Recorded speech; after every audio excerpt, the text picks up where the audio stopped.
ಈ irritation of the ಮೈಂಡ್ಗೆ ಮೂಲಭೂತವಾಗಿ ಆಯುರ್ವೇದ ಏನ್ ಹೇಳುತ್ತೆ, ಏನ್ ಕಾರಣ, ಯಾತಕ್ಕೋಸ್ಕರ ಈ ತುಂಬಾ ಇದಾಗತ್ತೆ ಅಂತ? ಆಯುರ್ವೇದದಲ್ಲಿ ಎಲ್ಲ ರೋಗಗಳಿಗೂ, ಈಗ ಒಂದು ಅಜೀರ್ಣ ತಗೊಂಡ್ರೆ ಅಥವಾ ಒಂದು ತಲೆನೋವಿಗೆ ತಗೊಂಡ್ರೆ ನೂರಾರು ಕಾರಣಗಳನ್ನ ವರ್ಣನೆ ಮಾಡ್ತಾ ಹೋಗುತ್ತೆ.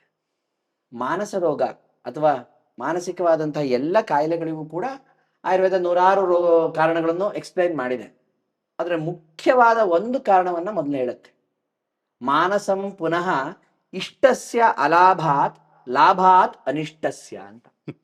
ಮಾನಸ ರೋಗ ಹೇಗಾಗತ್ತೆ ಅಂದ್ರೆ ಇಷ್ಟಸ್ಯ ಅಲಾಭಾತ್, ಅವನು ಏನು ಅಥವಾ ಅವಳು ಏನನ್ನು ಬಯಸಿರ್ತಾಳೋ ಅದು ಸಿಗೋಲ್ಲ, ಏನನ್ನ ಬಯಸಿರೋದಿಲ್ವೋ ಅದೇ ಸಿಗತ್ತೆ.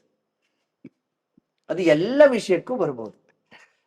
ಮನಸ್ಸನ್ನ ಉಭಯ ಇಂದ್ರಿಯ ಅಂತ ಕರೀತಾರೆ. ನಮಗೆ ಒಟ್ಟು 11 ಇಂದ್ರಿಯಗಳು, ಆಯ್ತಾ? ಕಣ್ಣು, ಕಿವಿ, ಮೂಗು, ನಾಲಿಗೆ, ಚರ್ಮ ಇದು ಜ್ಞಾನೇಂದ್ರಿಯಗಳು. ವಾಕ್ಪಾದ ಪಾಣಿಪಾಯಿ ಉಪಸ್ಥ ಅನ್ನುವಂತಹ ಇದು ಕರ್ಮೇಂದ್ರಿಯಗಳು. ಈ ಪಂಚ ಜ್ಞಾನೇಂದ್ರಿಯ ಮತ್ತೆ ಕರ್ಮೇಂದ್ರಿಯಗಳನ್ನ ನಿಯಂತ್ರಣ ಮಾಡುವಂಥದ್ದೇ ಮನಸ್ಸು. ಅದರಿಂದ ಅದು ಉಭಯ ಇಂದ್ರಿಯ ಅಂತಲೂ ಕರೀತಾರೆ. ಮನಸ್ಸನ್ನ ಅತೀಂದ್ರಿಯ ಅಂತಲೂ ಕರೀತಾರೆ. ಅತಿಕ್ರಾಂತಂ ಇಂದ್ರಿಯಂ, ಅದು ಕಂಟ್ರೋಲ್ ಮಾಡುತ್ತೆ ಮತ್ತೊಂದನ್ನ ಅಂತ.